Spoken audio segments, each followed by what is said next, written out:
मेरे प्रिय जिज्ञासुओं, आप सबों का बहुत बहुत धन्यवाद।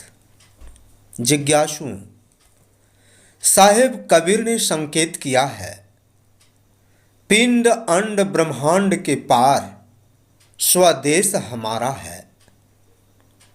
साहिब के इस संकेत को लोगों ने समझ ही नहीं पाया, क्योंकि ये आत्मज्ञान का संकेत है। आइए आज हम लोग इस संकेत को समझते हैं। जिज्ञासुओं, जितने भी पिंड अंड और ब्रह्मांड हैं, सभी परम शून्य के घेरे में मौजूद हैं। सभी पिंड अंड ब्रह्मांड परम शून्य के बंधन में बंधे हैं। इस प्रकार परम शून्य ही परम अंड के रूप में है। इससे बड़ा कोई अंड नहीं होता है। इस परम अंड को ही सृष्टि कहते हैं, पूर्ण संसार कहते हैं, पूर्ण जगत कहते हैं, पूर्ण मन माया कहते हैं, पूर्ण बंधन कहते हैं, पूर्ण काल जाल कहते हैं, पूर्ण जेल कहते हैं, पूर्ण भ्रम कहते हैं, पूर्ण परपंच कहते हैं। इसके भीतर सारा ज्ञान विज्ञान अज्ञान है।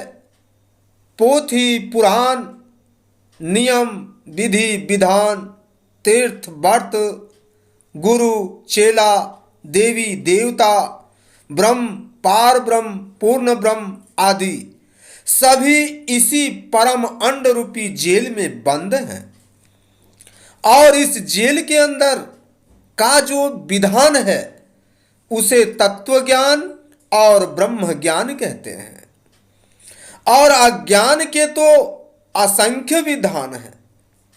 इसी के भीतर पाताल से लेकर अमर लोक तक के सारे लोक प्रलोक हैं। और यही पूर्ण समस्या है। यही पूर्ण समस्या है। ये समस्या तत्व ज्ञान और ब्रह्म ज्ञान से खत्म होने वाला नहीं है, क्योंकि ये दोनों ज्ञान समस्या का ही अंग है। कबीर साहब ने इन्हीं दोनों ज्ञानों को पूर्ण रूप से बताया है और बताकर कह दिया है कि 33 अरब ज्ञान हम भाखा, मूल ज्ञान हम गुप्त ही राखा। अर्थात तत्व ज्ञान और ब्रह्म ज्ञान का पूर्ण जानकारी देते हुए मैंने 33 अरब ज्ञान हम भाखा, आने 33 अरब ज्ञान हम भाख दिया, यानी बता दिया। और मूल ज्ञान यानी आत्मज्ञान को गुप्त ही रखा। और पूर्ण संसार के लिए यह भी कहा कि यह संसार झाड़ और झांकर आग लगे जली जासी। अर्थात यह पूर्ण संसार आग लगे यानी पूर्ण प्रलय में जल जाएगा, यानी नष्ट हो जाएगा। इसीलिए साहिब ने कहा, आत्म ज्ञान बिना सब झूठा। अर्थात आत्मज्ञान ही पूर्ण सत्य है। और ये परम अंड रूपी पूर्ण संसार ही पूर्ण झूठ है। इस पूर्ण झूठ में भी परमात्मा समरस से उसी तरह मौजूद है जिस प्रकार दूध और पानी के मिल जाने पर दूध मौजूद रहता है। लेकिन आत्मज्ञान रूपी ताप से पूर्ण संसार रूपी पानी सूख कर नष्ट हो जाता है और सच्चे जिज्ञासु दूध रूपी परमात्मा को प्राप्त करते हैं, परमात्मा को प्राप्त हो जाते हैं। जिज्ञासुओं, संसार में श्वासा ही सार है, इसीलिए इसे संसार कहते हैं। और पूर्ण संसार के लिए श्वासारूप सार शब्द है। पूर्ण संसार के लिए श्वासारूप सार शब्द है। सार नाम है, आदि नाम है, इसीलिए सार शब्द सार नाम जानने, पहचानने, परखने और प्राप्त करने का विधान है। लेकिन सार शब्द, सार नाम, आदि नाम पूर्ण संसार का श्वास है, प्राण है, और पूर्ण संसार ही झूठा है, पूर्ण बंधन है। तो फिर सार शब्द, सार नाम, आदि नाम को जान परख कर प्राप्त कर झूठा पूर्ण संसार को जीवित रखना ही तो पूर्ण ज्ञान है। संसार को जीवित रखना ही तो पूर्ण ज्ञान है। आत्मज्ञानी इस अज्ञान रूपी जाल में कभी नहीं पड़ते और किसी को पढ़ना भी नहीं चाहिए। अब सवाल उठता है कि तो फिर साहेब कबीर ने 33 अरब ज्ञान क्यों भाखा? इसका कारण क्या था? जिज्ञासुओं, कारण यही था कि साहेब कबीर इस पूर्ण संसार के आदि पुरुष हैं और आदि गुरु हैं, आदि कर्ता हैं। उन्हीं से सारे जीव समुदाय, समस्त सृष्टि का विस्तार हुआ है।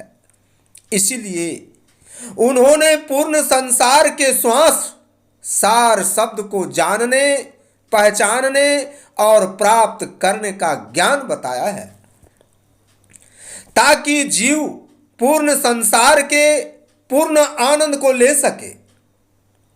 ऐसे पूर्ण संसार के भीतर अनेकों छोटे बड़े बहुत सारे आनंद के सेंटर हैं। जैसे जितने इष्ट देव हैं उतने आनंद के सेंटर हैं। लेकिन सार शब्द का जो आनंद है वैसा आनंद और पूर्ण संसार के अंदर कहीं नहीं है। जिज्ञासु, साहेब कबीर पूर्ण संसार के पिता हैं और समस्त जीव समुदाय उनके पुत्र हैं, और पुत्र लोग ठीक ठाक से रहे, पूर्ण आनंद से रहे, ये इच्छा पिता का होता ही होता है। पिता पुत्र को दुखी देखना नहीं चाहता है, इधर उधर भटकता देखना नहीं चाहता है, पुत्रों को लड़ाई झगड़ा में उलझता देखना नहीं चाहता है। पिता हमेशा यही चाहता है कि हमारा हर संतान हमारा बात माने, मेरे अनुसार चले, हमें खुश रखे और खुद भी खुश रहे, हमारे सामने रहे। उसके लिए वह संतानों को बुद्धि, विद्या, शिक्षा, उपदेश, ज्ञान विज्ञान देकर योग्यवान बनाना चाहता है। यही कारण था कि पूर्ण संसार के इस विराट गृहस्थ में परमपिता साहेब कबीर ने अपने संतानों को समझाते बुझाते 33 अरब ज्ञान भाख डाला, यानी बता डाला, और उनके ज्ञान को जो समझा, उनका अनुकरण किया, योग्यता सिद्ध किया, उसको वह अपने पूर्ण संसार के अमर लोक में ले गए। जो नहीं समझा वह अपने मन मर्जी के कारण विभिन्न जोनियों में जन्म ले लेकर अपना कर्म फल भोगता रहता है, जिससे परमपिता साहेब कबीर के मन में बहुत दुख होता है और रो पड़ते हैं। कबीरा खड़ा बाजार में, कबीरा खड़ा बाजार में, दिया कबीरा रोय, दो पाटन के बीच में साबुत बचा न कोई, साबुत बचा न कोई। संतान लोग कहना पूछना सुनता ही नहीं है। ये साहेब कबीर के निजी गृहस्थ जीवन का स्थिति है। और पूर्ण संसार रूपी नासवान घर के पूरे परिवार, पूरे सदस्यों के सुधार हेतु कहे गए हैं। 33 अरब ज्ञान है, जिसे तत्व ज्ञान और ब्रह्म ज्ञान के नाम से जाना जाता है। और साहेब कबीर के बताए अनुसार चलकर तथा सार शब्द को पकड़कर पूर्ण संसार के अमर लोक में पहुंच जाना मुक्ति मोक्ष बताया गया है, जो वास्तव में संतानों का सुधार हेतु है। वास्तविक मुक्ति मोक्ष नहीं है, वास्तविक मुक्ति मोक्ष नहीं है, क्योंकि पूर्ण संसार पूर्ण प्रलय में नष्ट हो जाता है। इसीलिए साहेब कबीर ने संकेत कर दिया है कि पिंड अंड ब्रह्मांड के पार स्वदेश हमारा है, यानी अनंतों ब्रह्मांडों के एक पूर्ण ब्रह्मांड जो सर्व ओर से परम शून्य के घेरे में घिरा है, वह एक ब्रह्मांड जो पूर्ण संसार है। उस ब्रह्मांड के पार, उस ब्रह्मांड के पार साहेब कबीर अपने सारे संतानों को अपने भाव में रखते हुए संकेत करते हैं कि उस एक ब्रह्मांड के पार हमारा स्वदेश है, यानी अपना देश है। जैसे कोई नेता स्टेज में भाषण देते हुए सारे जनताओं को संबोधित करते हुए कहता है कि हमारा देश भारत है। क्या कहता है? हमारा देश भारत है। उसी तरह सारे जीवों को संबोधित करते हुए साहेब कबीर कहते हैं, पिंड अंड ब्रह्मांड के पार स्वदेश हमारा है। अर्थात स्व माने अपना, देश माने अस्थायित्व, यानी हम सबका अपना अस्थायित्व। यह पूर्ण संसार नहीं है, यह पूर्ण संसार नहीं है। यहां रहना नहीं देश वीराना है, यहां रहना नहीं देश वीराना है। हम सबका अपना अस्थायित्व तो सीमा रहित सर्वव्यापी परमात्मा है। हम सबका अपना अस्थायित्व सीमा रहित सर्वव्यापी परमात्मा है, जो अखंड अविनाशी अचल स्थिर है। लेकिन लोगों ने ये आत्म संकेत को समझा ही नहीं और समझना भी नहीं चाहता है। इसीलिए साहेब कबीर ने आत्मज्ञान को गुप्त ही रखा। गुप्त क्यों रखा? क्योंकि आत्मज्ञान भेद योग्यता सिद्ध को ही दिया जाता है।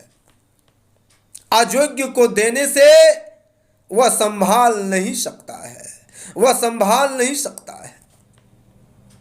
जैसे काम वासना से व्याकुल व्यक्ति अकेली स्त्री को देखकर मन को संभाल नहीं सकता है। जब मन को संभाल नहीं सकता है तो क्या कामी व्यक्ति आत्मज्ञान को संभाल पाएगा?